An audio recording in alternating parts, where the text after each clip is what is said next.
Hi, everyone. Welcome to AVPN's webinar on pooled funds as a tool for achieving collaborative philanthropy goals.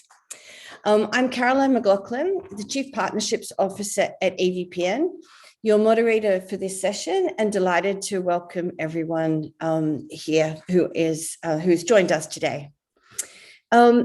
We're going to hear from an esteemed group of speakers and members of AVPN to explore the power of collaborative philanthropy. I'd like to introduce the panelists and welcome them to turn their cameras on. Susan, Martin, Sarah, if you're able to turn your cameras on, fantastic. Jazz, if you'd like to as well, just so I can introduce you. I would like to introduce Susan Clear. Susan is the regional head of Asia at the Macquarie Group Foundation. Sarah Jeffrey. Sarah is the head of health at the V12 Foundation. And Martin Tan. Martin is CEO of the Majority Trust. So welcome, everyone. Following our panel discussion, we are going to hear from Jasmine Chu. Jazz is the Products Director of Capital Mobilization at AVPN, where she will share the operational view of AVPN's recently launched Philanthropic Pooled Funds. We're then going to invite people to do the Q&A. For those of you who weren't at the beginning, what we said was that we would like you to submit any questions you might have for the panel or for Jazz through the Q&A function that you can see at the bottom of your screen.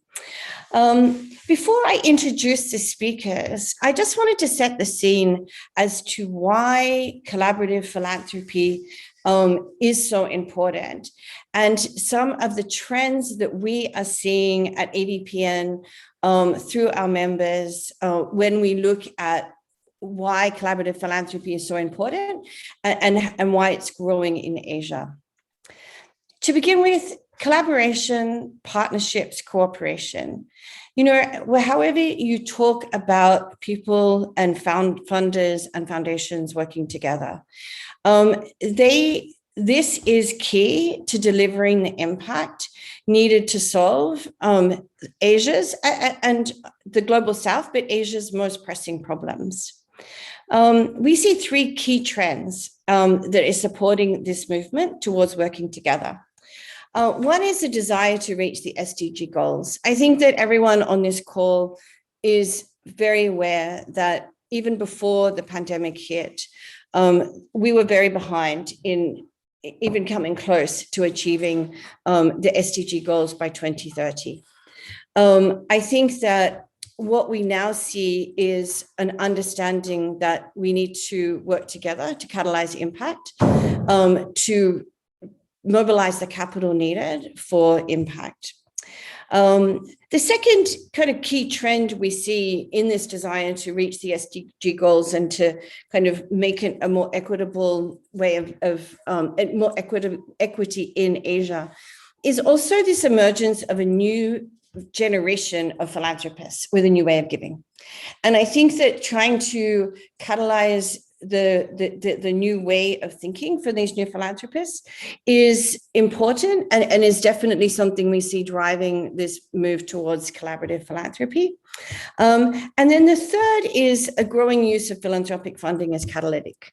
A growing use of philanthropic funding as catalytic capital.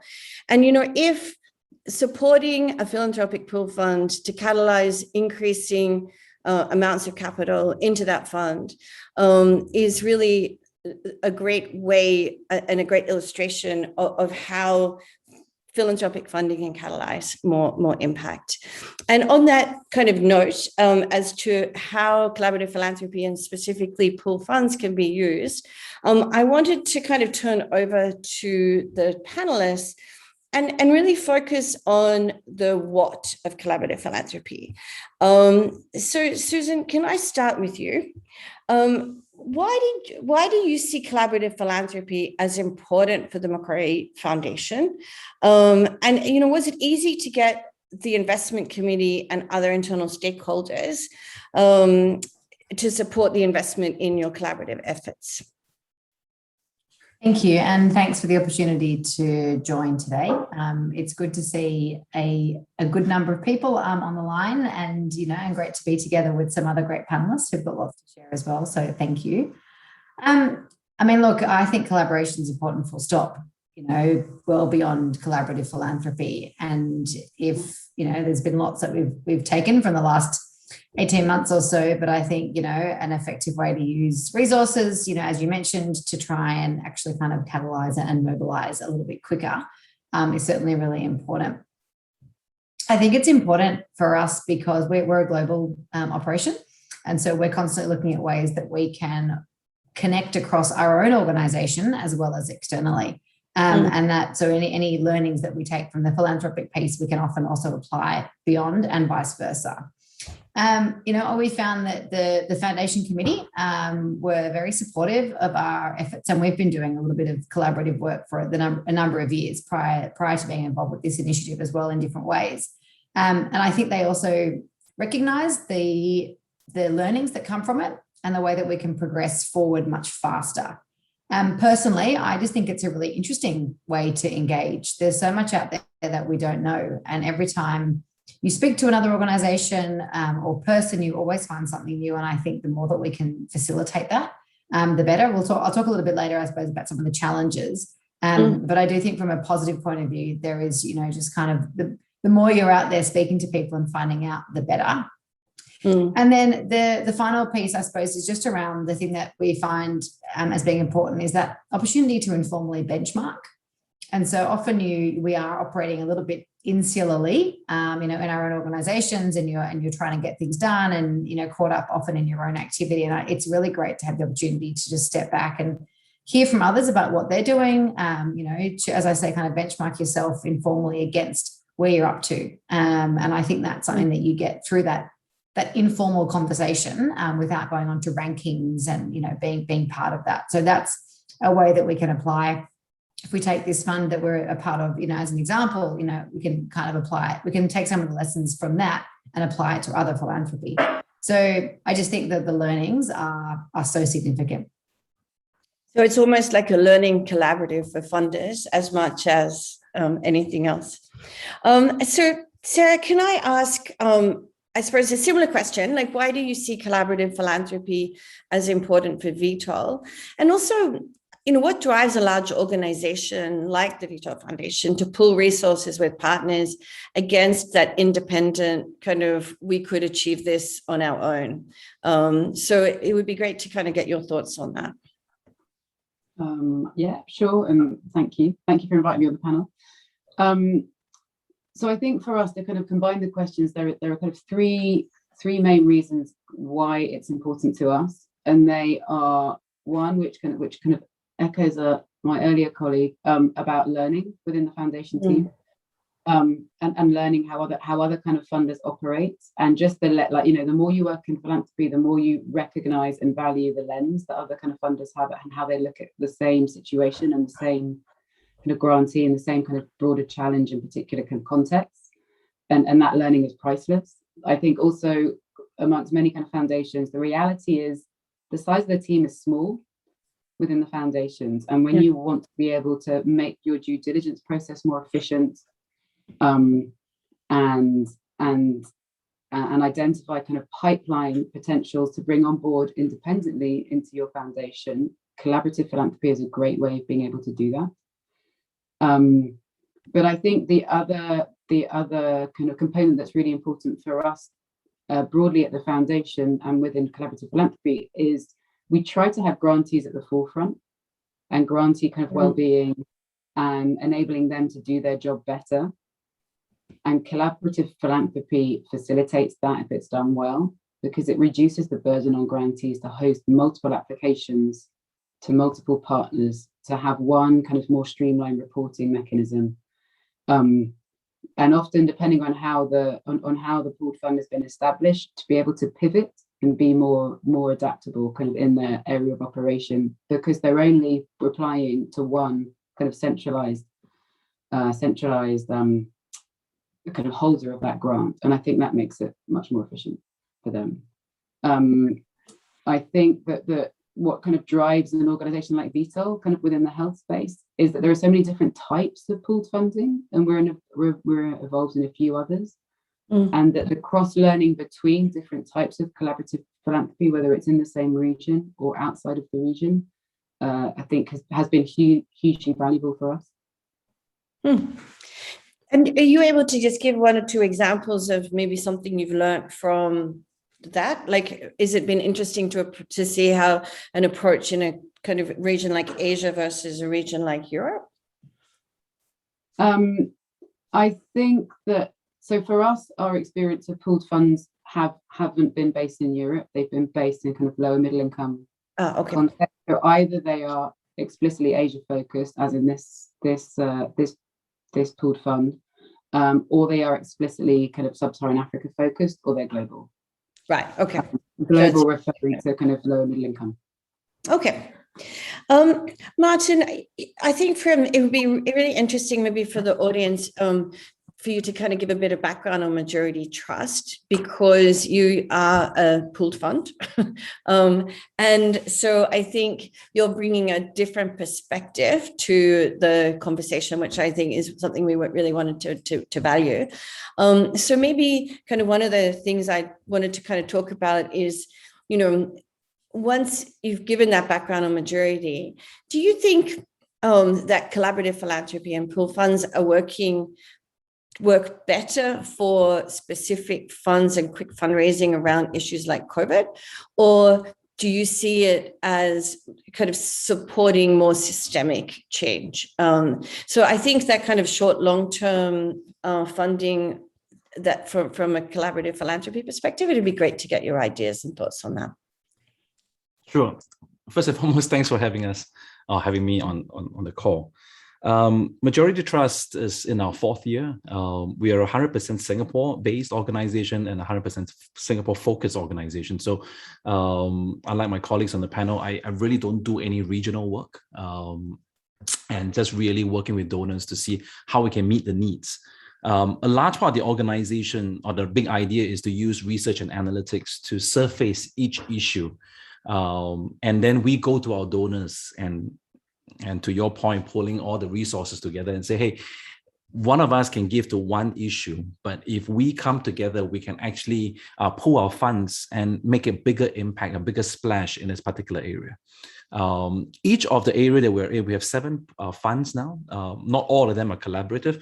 I've got 2 funds that are funded by individual donors with naming rights, but the rest of it are just donors coming together because they see the numbers, they see the need within each of the space itself. So we have a dementia fund, we have a youth mental health fund, which is a top line recall now in Singapore because of the latest happenings. And then we have one for migrant workers, which is a fairly new thing that we started this year. So what we do is that we will look at the challenges, the issues on the ground, and we see where the biggest gaps are. So in the elderly space, in the elderly sector, for example, dementia is one of the worries that we have. Our numbers tell it's going to be $1 billion problem for Singapore by 2030. So if we can do some work right now, a bit more focused work, then we can at least mitigate some of the risk involved. So when we go to our donors, we go with them with the numbers. And a number of them have said, hey, okay, we'll give you each 50 or 100,000, pool the funds together. And then when we go out and we support philanthropically the charities on the ground who are in this space, by then we already know who are the key players. Then they can actually do the work. Part of the research is understanding who's doing what in that space. So that's a little bit about Majority Trust in our 4th year of operation. In the investment world, we're like the fund of funds. We have a crypto fund, a macro fund, and we have investor relations. So it's very, very similar setup, except that we work with donors and we work with charities. In terms of just looking at why we have set up in this way, and to your question, Caroline, whether is it long-term or short-term, we operate from a basic belief that society and the issues in society have become far more complex. It's no longer just a complicated issue where we can engineer our solutions, right? We can solve the problem, and often or not, we work with the social sector where people are the large part of the issues, and then the systems and the complexity of the system. So we operate on the belief that no one agency have the answer. Not government alone, not a philanthropist alone, not the charities on the ground alone, not a UNDP alone. We have just come to a point in society where we have to put our heads together and our minds together and our money together. Because if not, we're just only touching one aspect of the issue. And often or not, there isn't enough collaboration within the space, because even in the charity space, sometimes there are turf wars, right? I cover this part, you cover that part. But because when we come in as a fund, we run regular town halls with all our grantees. So for the dementia fund, for example, we have about 8 grantees. Every one of them on the call have already been given a grant by us. So they are not competing for grants anymore. So they now have the ability to really work together and say, hey, how can I actually help each other, help you grow?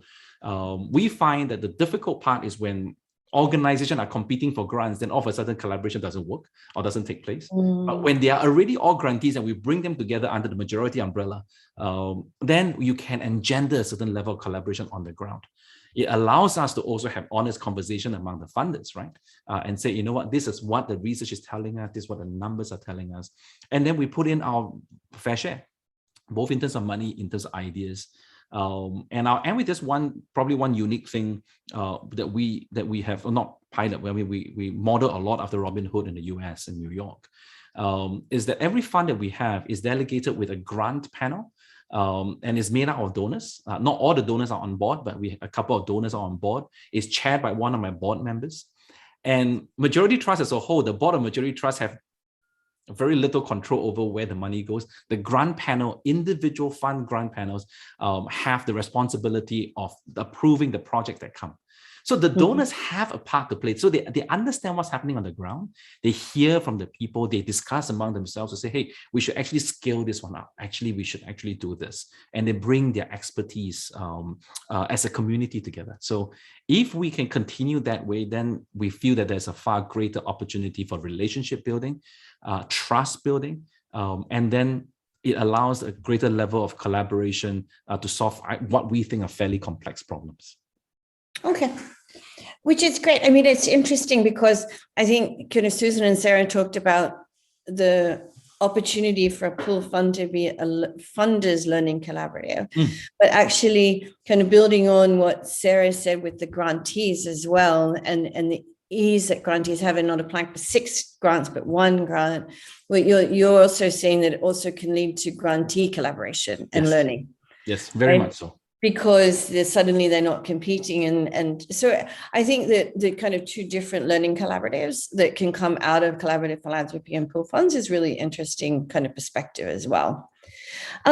Susan, if I kind of look now, if we kind of talk more around the how-tos, is there a percentage that you would allocate from your overall portfolio towards pool funds? I mean, clearly you don't want all your funding to go to just pool funds.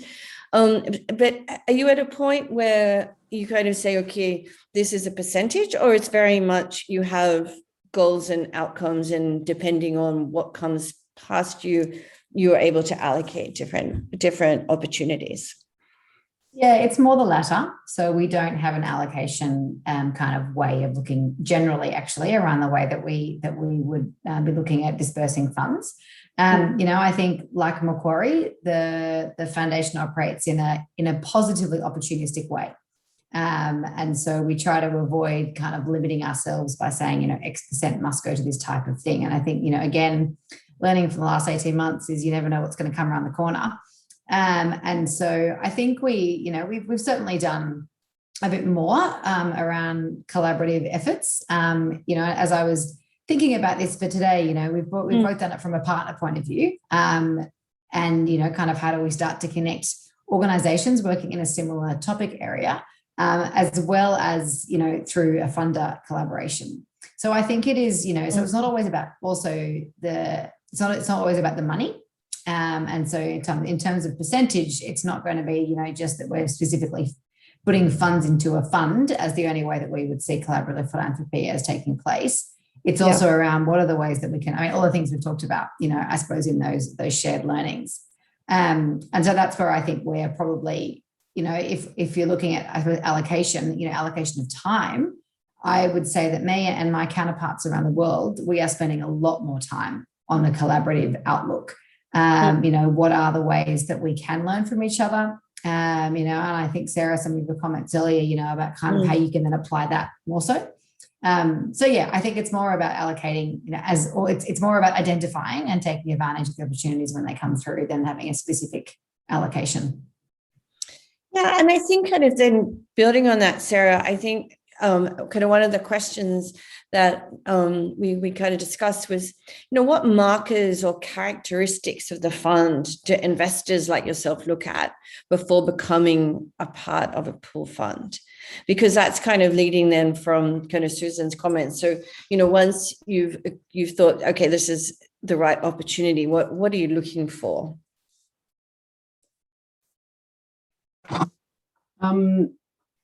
Thank you.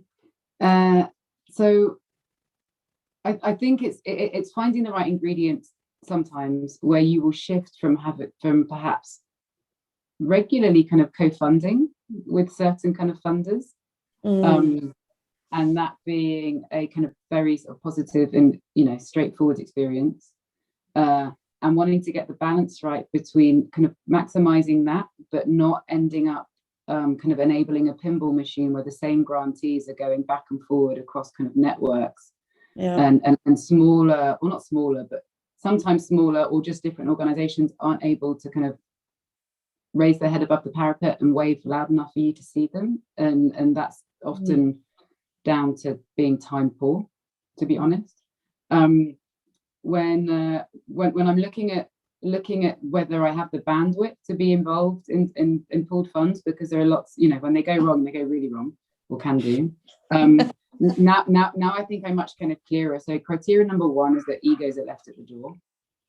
Right. That has to be, that's kind of fundamental. I think criteria number two is that really clear inclusion criteria for how grantees will be selected. And external entities or kind of individuals who are involved in some of that selection process to have that to be as objective as possible have been kind of clearly figured out. That depending on what the pooled fund is trying to do, that it's clear what the kind of the grantee management and support structure will be by the grantee committee that will be kind of taking over direct management of that pooled funds.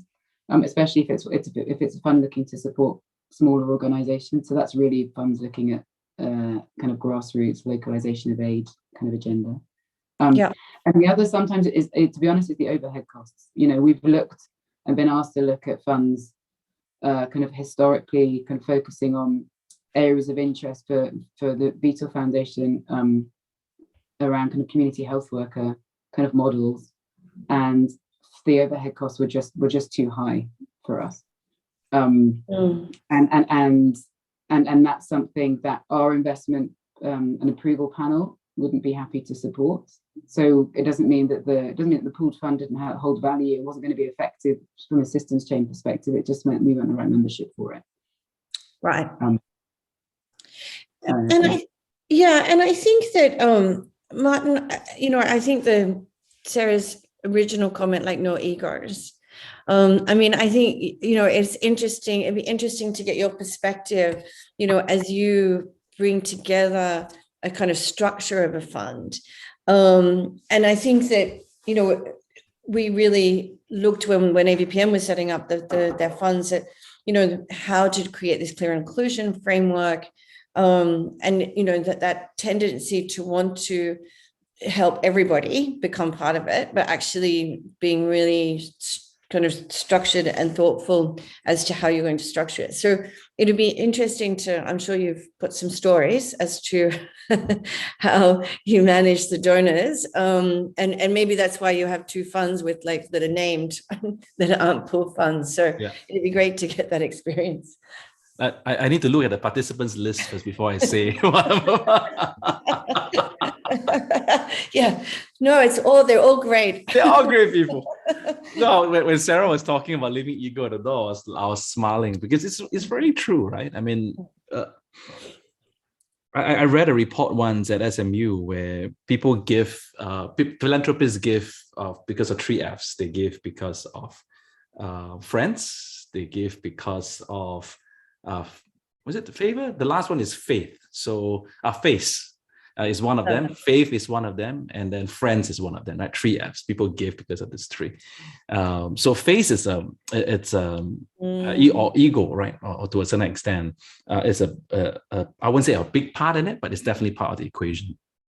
For us, we have long conversations with our donors, and we do tell them, say that, hey, our objective is to bring everybody together. But I have to say that internally, what we try to do is to give as much credit, as much media time, as much media mentions to all our donors as much as we can. And because of the work that we do, we work with different medias, from magazines to news articles and so on. And we try to surface different of our donors. While it is important that we tell our donors, yes, we do check our egos at the door, but we do recognize that it's important to recognize the donors' involvement as well. So we do it from a media standpoint, and we try to feature our donors as much as we can. We also do it from the grant panel standpoint, where our donors are also involved in the grant decision process. Not all of them want to. Some of them are prepared to put in time. Our grant panel meets about 3 times a year for each fund, and like tons of reading material that the staff puts forward. I say, hey, you want to come on board, you just got to do your homework as well. That normally limits a fair bit of donors who wants to be involved. And we have found that when they are involved, they also tend to give more, because they realize the work, right? And after a while, when they start seeing the news coverage, that is not just donor related, and it's not majority trust related, we try very hard to feature the grantees that we actually support. There'll be a byline to say supported by the Silver School Grant or majority, but really the report is about the grantee. And we found that when that happens, when the focus is not on us as an organization, the focus is on the grantee partners that we have, they are normally quite okay. They realize that, okay, it's the featuring of the work and it's to help the work and so on. Yes, ego is a part of it, but we found that giving them some level of ownership helps, giving them some level of recognition help, and the ability for us to do donor management and engagement over a longer period of time helps as well. Yeah, okay.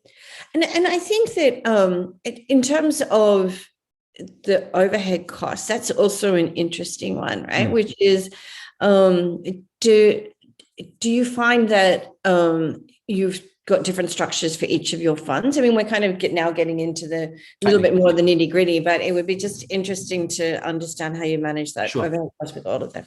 So I'm in a fairly fortunate position. My founder, who's the philanthropist, together with the board and a couple of well-wishers, support my operating costs. Okay. So 100% of what I raise goes straight to the charity. So we put it everywhere we go. When we go to our donors, we tell our donors, hey, we just want you to come together. We're not charging an admin cost to it. Our entire operating cost is taken care of by another set of fundraising that we do, underwritten by my boss, the philanthropist behind it. The return for my boss, the philanthropist with Danny, is that whatever he gives to us and whatever we can raise is in multiples, right? So if he gives us $1 million, for example, last year we raised 6.6 million, he has a 6x return for what instead of just one organization, right? So like you said, we think like an investment world, how many multiples of what he is putting in can we actually raise for increased capital for the charity sector? So to a certain extent, the operating cost is taken care of. 100% of what we raise goes straight into the various funds of people supporting, and when the funds are pulled together, unless it's a single donor with naming rights.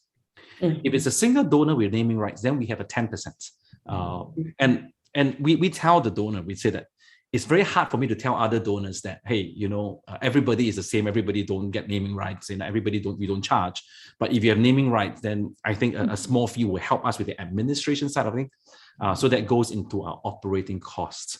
So in individual funds, it's all run, almost use the word federally. It's not state and federal. Yeah. We almost run as on a corporate entity. We don't do the P&L and the cost structure on an individual fund basis. But what we do is that every dollar that comes in for the specific fund goes directly to that fund. And then my operating cost is being covered separately through a separate fundraising drive. But I think it's interesting, right? Because I think, Martin, what you're representing, I'm kind of going back to the three trends that we're seeing. It kind of represents the last two, a new way of giving from philanthropists, as well as using philanthropic funding to catalyze additional funding. Yeah. So, you kind of see in the trust and the support that's been given philanthropically, those kind of last two trends actually coming together, which I think is really interesting. We've got kind of, before I wanted to kind of talk to let Jazz talk about, the kind of how to and how we actually structured the kind of recent AVPN pooled fund. I just wanted to kind of ask, I suppose, around kind of what are the next steps? Actually, you know what I'm going to do, Jazz, before I talk to next steps, why don't I kind of pause here and ask you to come on. And what we're going to do is AVPN had a collaborative philanthropy convening in 2019. And, we can almost draw a direct line to that convening and where we were able to bring together 6 funders, including Sarah and Vitol and Susan and Macquarie Foundation as 2 of the 6. And what we were able to do is to raise $1 million towards supporting primary healthcare systems, strengthening primary healthcare systems in Southeast Asia. And it was a kind of journey for AVPN. And we felt that for this particular webinar, it would be interesting to give a kind of example as to how we brought it together and where we are, because we've just kind of finished giving out the first round of funding. So it's kind of a neat way to do it. What I'd suggest is, Martin, Susan, Sarah, if we could turn off our cameras just while Jazz is presenting. And then what we can do is come back and I kind of want to talk a little bit more as we, take Q&A and then also talk about the kind of future of collaborative philanthropy. So Jazz, over to you. Thank you, Caroline. And thank you to the panelists who have shared their learning journey as well as the key points. I was writing furiously in terms of the keywords that they have used. And I think the experience that AVPN is able to share resonate a lot in terms of what they have spoken to earlier as well. So I'm just going to share my screen 1 second. So in terms of the funding, the first AVPN Philanthropic Pooled Fund, we're very happy to be able to bring together 6 funders to support solutions pertaining to healthcare needs, as well as COVID response and resilience in 4 Southeast Asia countries: Thailand, Philippines, Malaysia, and Indonesia. So these are the areas that we have focused on in terms of our call for applications. Largely, the focus is really not just about immediate relief, but we want to understand how being an unrestricted fund to be able to support organizations to help them beyond just programmatic or project needs. This is really to help them towards resilience and to build their capacity to be able to do more and to amplify the impact on the ground.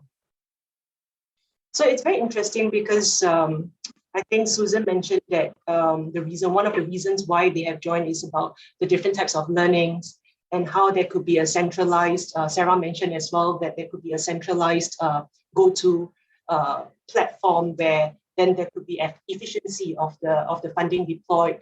And I think this process flow captures what the panelists have talked about.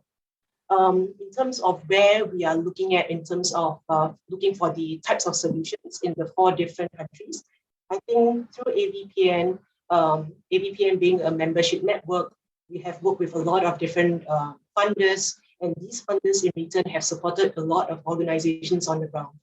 But we understand and we have seen through the AVPN Deal Share platform that these organizations will require follow-on support.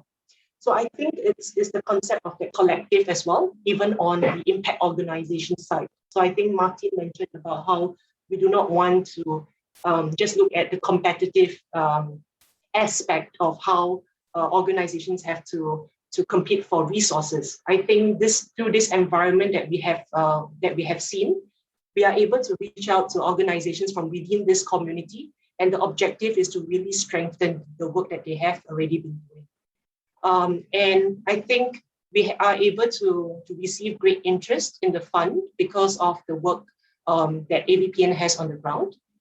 Through our market representatives in the different countries, not just in the 4 Southeast Asian markets, we were able to work with our colleagues from outside the 4 countries to also identify organizations that are implementing solutions in these 4 countries locally.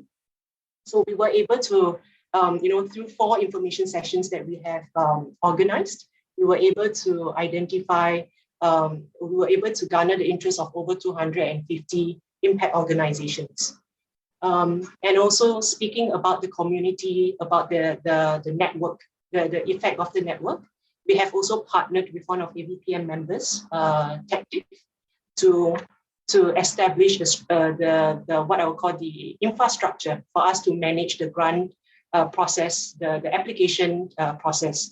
And this is important because I will be sharing how we are identifying organizations and how they are relevant for other resources that might be suitable for them to also tap on. And then, of course, we have incorporated a funders onboarding. It's not easy, we have heard from the panelists, bringing together the different funding organizations. So we have 6 funders in this for this round. And I think one of the things that I have, I was smiling and I took a note and says, egos left on the door, at the door. And I think one thing that has been really effective with this group of funders is a certain degree of transparency as well. We communicate very openly, we share information with each other. And I think Sarah was the one who mentioned about learning from the different steps as we go about in this journey to support more organizations on the ground. So when we realize that, there's a question that we need to address, we bring it back to the operating committee. If there's any update, we will surface it to the grant committee, and I think in a very timely and transparent manner. And this helps in establishing trust and amongst the group that we are working with. And I think this is also really important in terms of being open to communications and being able to share resources as well. Amongst the funders that we have benefited a lot learning from other programs that have launched Pooled Fund as well.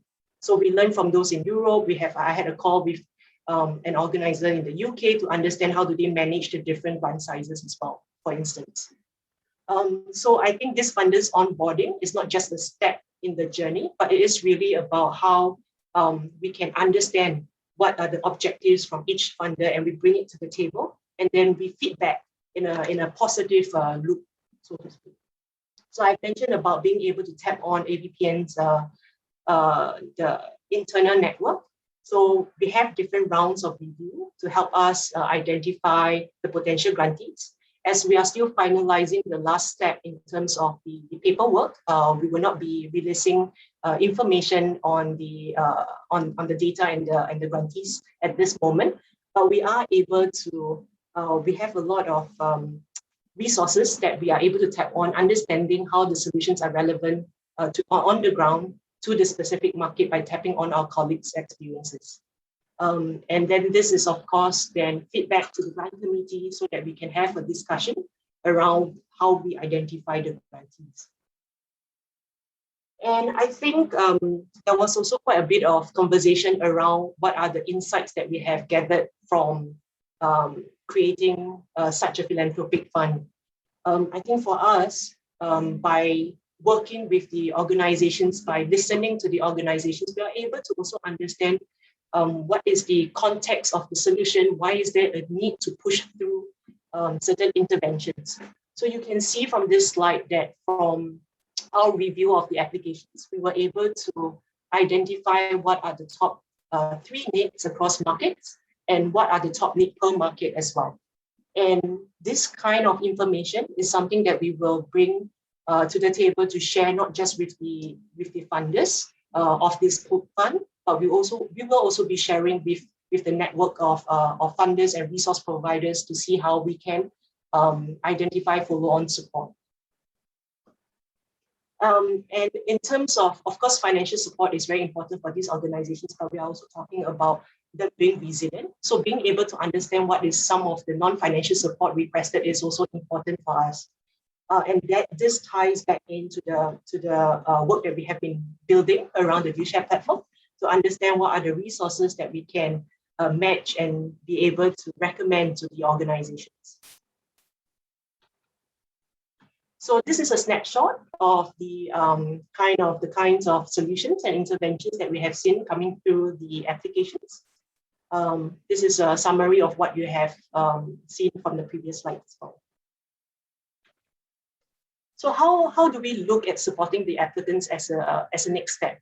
So unfortunately, funding is limited, but of course we are looking to funding for future rounds as well.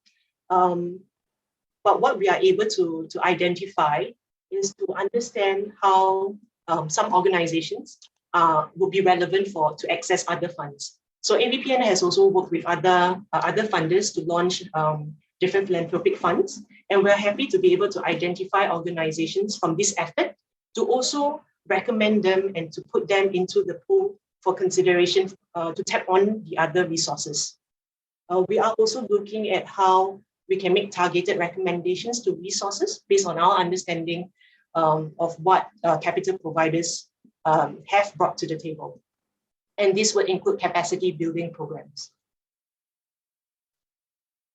So what does it look like as a next step? I think it is clear to us that, just from these 4 Southeast Asian markets, there is a huge need on the ground. And we are looking to continue to work with the funders and with the network of AVPN members to see how we can deploy capital more strategically and to leverage the effect of the collaborative. So thank you. And back to you, Caroline. Thanks, Jazz. If I could ask Jazz for you to stay on, and Martin, Sarah, Susan, if you don't mind turning on your cameras. What I'd like to do now is just go, we've got a few questions that I wanted to share. Martin, one of the questions, and I think that there's a few around this, is how do, I suppose, sorry, can you give an example of collaboration and shared learnings amongst your grantee organizations? And I think this kind of drives to a question that we were kind of talking about on the panel, which is if grantees are part of a fund, are there more opportunities for them to share it and not compete for funding?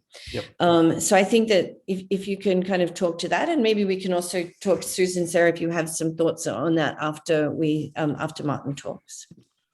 So one of the things that we do for all the funds that we run is that we run what we regular town halls for all grantees. It's part of our capacity and network building process. So as long as you are a grantee partner that we have in each fund, then we bring you together every, say, 4 months, 3 months, 4 months for a town hall. And each town hall, we have different speakers for the capacity building side of things. But more importantly, we also ask different grantee partners to share what they are doing so that everybody sort of have an idea of who's doing what in that space. In our Blue Star fund, which is our youth mental health fund, because of the town hall, we have 2 grantees started saying that, hey, actually there's a potential that we can work together since we are working on a specific program that is similar. So there's Limitless and Focus on the Family. There's the two key organizations in the mental health space. And they're now just having this conversation. I said, okay, hey, what can we do collaboratively in that space? In the Silver is Gold Fund, we have ADA, which is like dementia It's a dementia fund. So ADA is the Association of Dementia, the agencies, but now they're called Dementia Singapore, plus National Gallery, which is also a grantee. So National Gallery came up with a dementia tour for patients and their caregivers to look at old artworks to help the elderly recollect their past and so on. And what they did was that they worked with Dementia Singapore to say that, hey, we can provide this. And you can actually have your members come and join us, right? ADA or Dementia Singapore have another project that does a VR work. But because of the town halls and they started sharing, the Dementia Singapore side said, hey, we have the patients, we have the caregivers. What we're looking for are programs. So why don't we actually send our folks to your program as part of this possibility? So those are two examples that I can just think about. But the catalyst of it is really the town halls. And the town hall are designed specifically for grantee partners to share with each other. And once in a while, we bring our donors in to come and share. So it's sort of like a whole ecosystem going. And Susan, I know that you talked about it being kind of one of the kind of non-financial but important parts of your organization's learnings around collaboration, bringing those organizations together. So I suppose it's not really a town hall, but are you facilitating, trying to where you see organizations that can support each other? Yeah, a couple of years ago, we started to focus our grant making into similar areas. So a number of years ago, we had grants that were across so many different sectors. And here in Asia, we started that concept of kind of that regional grant giving. And that one of the huge benefits that have come from that is the ability for them to share with each other. And so a lot of the projects we fund we're obviously operating regionally, but we're funding organizations who are operating just in one country. And there's been a really great opportunity for us to allow them and enable them to share. A couple of years ago, we brought everyone together in person from across the region, and we actually brought them to Singapore, where we had a chance to, similar to what Martin was talking about, to share with each other what they've learned. We also talked about, engagement with us as a funder and trying to take their feedback around, I suppose, how we can continue to improve that. So I think, where we can, we always try to facilitate that collaboration amongst the nonprofits themselves. The other thing that we look to do is actually fund that needs kind of some investment. And Martin, it's great to hear you've got that support from your, kind of leadership and so on. But one thing that we've really learned is that the collaboration is not easy. And I think if it's going to be effective, it does need dedicated resources for it to be effective. And that's not me. It's not, this role. I think it needs to be kind of that external neutral. I think to Sarah's point earlier, the kind of way that things are happening.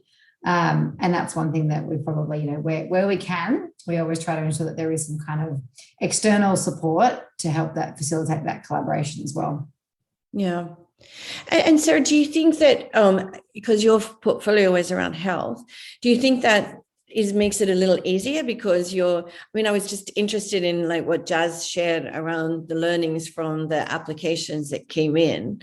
Is that something that you then take and think about with other either grantees or other funds that you're supporting to connect potential organizations to partner? So yes is the short answer. I think for us at VTOL, across all of the different sectors that we fund as portfolio managers, we were talking about this recently actually, and I think we probably spend at least 30% of our time is joining the dots and networking and introducing grantees to each other, or introducing grantees to other funds where there might be potential alignment, or introducing grantees to different types of kind of organizational support, whether it be kind of, the M&E Rolodex or the D&I Rolodex that they're kind of looking for but haven't been able to find. So absolutely, I think we do a lot of that. I also think that in terms of grantee, just kind of support and joining the dots across them. I think for a while, for quite a while, because VTOL's not ginormous as a foundation, and I think for a while we thought we probably weren't the best placed. And we're being a little bit too humble about it, and to kind of connect our grantees, and that if we ask them, they'd feel obliged and it wasn't necessarily the best use of their time. And there's a lot of kind of repeat, kind of grantee connecting where the same issues are discussed. And then we actually kind of reached out to all of them and asked them the question directly and tested our own assumptions, and we were wrong. And there was an absolute kind of appetite for that if you drilled it down into specific areas of learning. So that's something that we're actually in the process of doing right now in the digital space, because some grantees really want to hear from others about the pitfalls of transitioning to digital mentorship. Some really want to hear from others about how they've managed to engage with government and what has worked and hasn't, because the beauty of having a range of beneficiaries in the portfolio is that they've all had different stages of learning. And they've all had to kind of pivot in different ways. So we do try to do that as best we can. So it's kind of listening to the grantees to make sure that you're not assuming what they want to connect with, but actually understanding what they want to connect with, or understanding how they want to connect. Yeah. But what makes the best use of their time? Yes, right.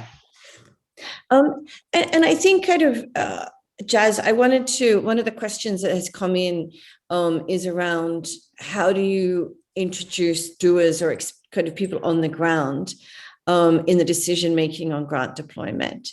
And I know that, you thought very kind of carefully around how we structured the grant committee and how we introduced kind of it'd be interesting to hear your perspective on that question.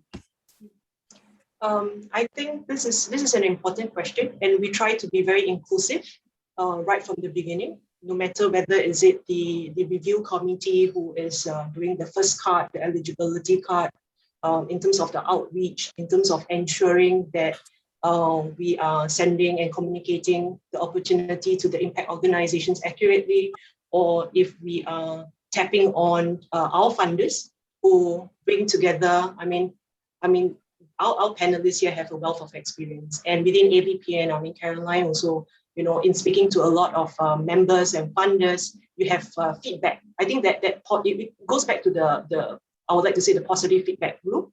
So all this information that comes back to us through our work understanding from our members, from organizations reflecting the needs on the ground.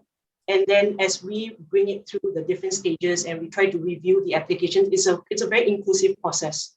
So we had 30 reviewers for the first cut, and each application was read by at least 3 reviewers.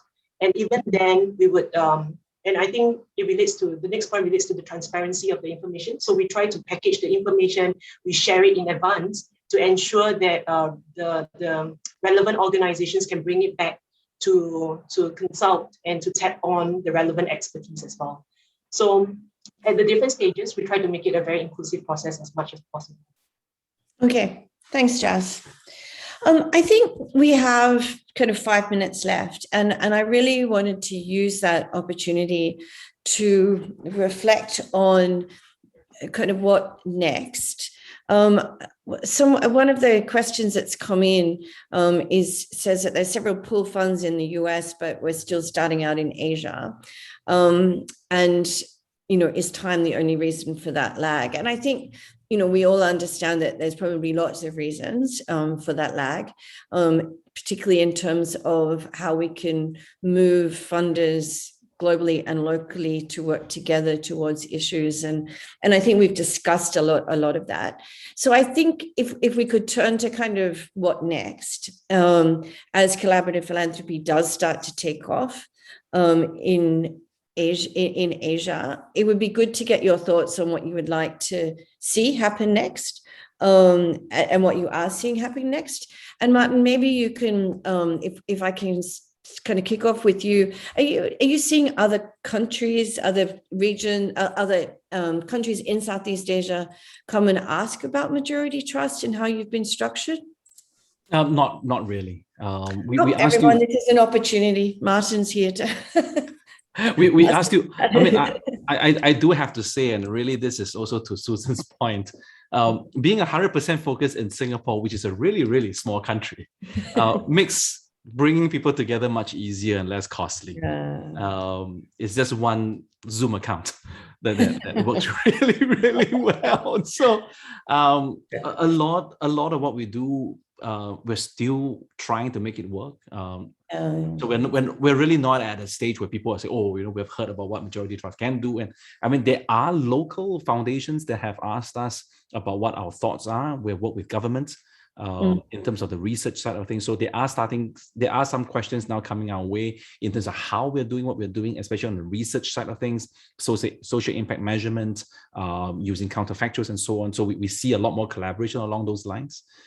So, hey, if we can help or we can share what we know in any way, please let me know. I just have to caveat that this is only our 4th year. So we're still learning along the way. I'm hoping that this can work. And to your point, what's the hope and what's the next step? Yeah. I really do hope that as we start putting egos at the door and coming together collaboratively, I think pooled funds isn't just about direct impact work, but if we can see in Asia a lot more focus on funding research, I think that will go a long way in creating and having the ripple effect of more donors who are willing to come together. What we lack compared to the West, for example, is the lack of data and information. I have to build a lot of my data sets from scratch. It's just not in our DNA in Asia to invest in research. The universities are doing it, but they do it academically. But we need practice research. So if there are more folks in this region who want to invest and pool funds together, I will highly recommend to consider research as one area, because the more data sets we have for the region, the more we can actually set benchmark, the more the charities on the ground have data to work off. Then it becomes a thriving ecosystem where the research informs the work and the work fund informs the research. And then as donors, as philanthropists, we have the ability to say, hey, this is worth investing because this is what the numbers are saying. Yeah. Okay. Thanks, Martin. I really appreciate that. Susan, would you like to kind of talk about kind of what you think is the right next steps and what you'd like to see? Yeah, just very briefly, conscious that we're just at time. I think, really echoing everything Martin said there about that learning from each other. I think, and also in like the question that we received, the more we talk about it, conversations like this, the more that we showcase what's happening and the successes, the more it will probably grow. I think people like being part of a successful solution. And as they see the benefits from these types of collaborations, then they're more about it. I think people don't know about them, is another piece of it.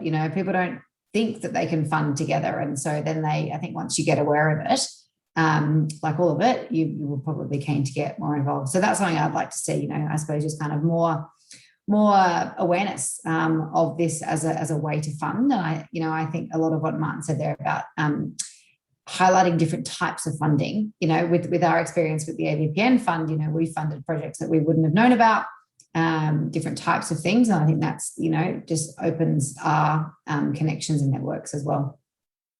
Great. Sarah, can I ask you to comment, and then Jazz quickly, and then we can kind of... excuse me, yeah, very, very quickly because of time. I would just say as well, I've seen all of Frank's questions in the chat box. Oh, yes, I know. I'm going to for you to get my email address, because I can answer some of those questions, but I don't have time. Okay, for sure. Frank, I apologize. I did see them as well. So I know Frank, so I was going to kind of send out the answers. But kind of next steps in the region, so I'll say ditto, that's the quickest version.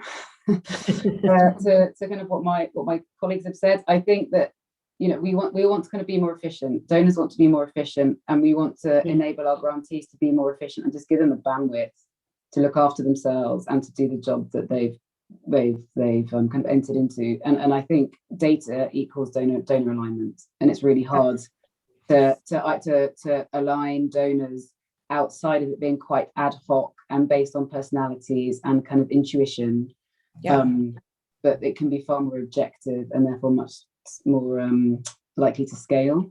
The other thing I was going to say in terms of next steps is that there are some interesting models that are kind of slowly coming out there. I think we can learn from the humanitarian space. The START network exists in Asia and has a pooled kind of funding approach that uses local and kind of international NGOs in order to make decisions about applications.